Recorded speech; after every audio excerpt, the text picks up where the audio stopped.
नमस्कार, शहमाद देख रहे हैं आप और आपके साथ मैं हूं प्रवीण दुबे। उन खास मेहमानों को सबसे पहले मैं आपसे तारुफ करा दूं जिनके साथ हम इस चर्चा को आगे बढ़ाएंगे। हमारे साथ हैं डॉक्टर प्रेम व्यास, बीजेपी के विद्वान ऊर्जावान प्रवक्ता हैं। डॉक्टर व्यास का बहुत स्वागत। दूसरे मेहमान हैं डॉक्टर संदीप सबलोग, ये कांग्रेस के विद्वान ऊर्जावान प्रवक्ता हैं। डॉक्टर संदीप सबलोग का भी बहुत बहुत स्वागत है। और तीसरे मेहमान हैं जगदीश यादव, ये प्रदेश अध्यक्ष हैं राज्य शिक्षक संघ के। आज के विषय के बड़े मौजू हैं, यादव जी का भी बहुत बहुत स्वागत। डॉक्टर सबलोग के सिर्फ रस्म के तौर पे विरोध कर रहे हो आपके, क्योंकि आप विपक्ष में बैठे हो, या आप कुछ खामियां यहां पर गिनाओगे कि ये खामियां हैं इसलिए इसे विड्रॉ होना चाहिए?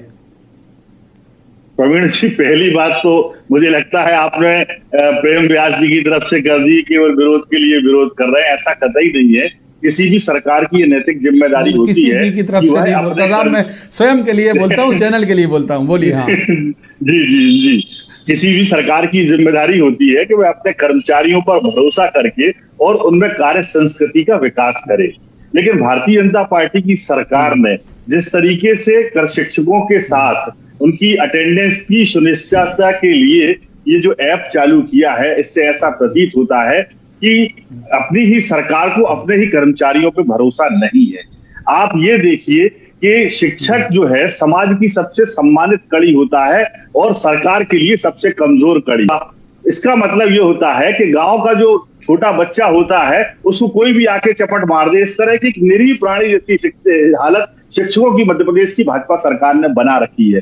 जहां तक ऐप की बात आती है, आप ये देखिए कि जो ऐप है वो थर्ड पार्टी ऐप है और प्रत्येक व्यक्ति के मोबाइल में उसका अपना जरूरी डेटा रहता है। अब इस डेटा का कहां उपयोग हो सकता है, कौन इस डेटा को चुरा सकता है, इसकी गारंटी क्या सरकार ने? प्रवीण जी, आपने जिन तथ्यों को सामने रखा, निश्चित रूप से धरातल पे व्यवहारिक तथ्य सामने लेकर आप आए इस ऐप के नाम पर। मैं आपसे ये पूछना चाहता हूं, आपके माध्यम से सरकार से पूछना चाहता हूं कि निगरानी सबसे पहले शिक्षकों की ही क्यों?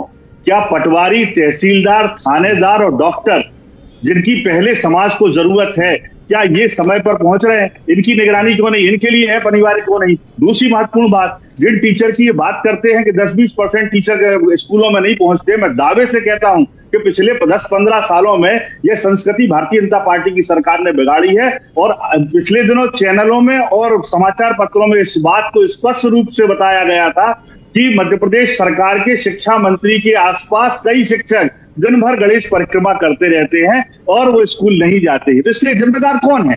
आपने कार्य संस्कृति विकसित ही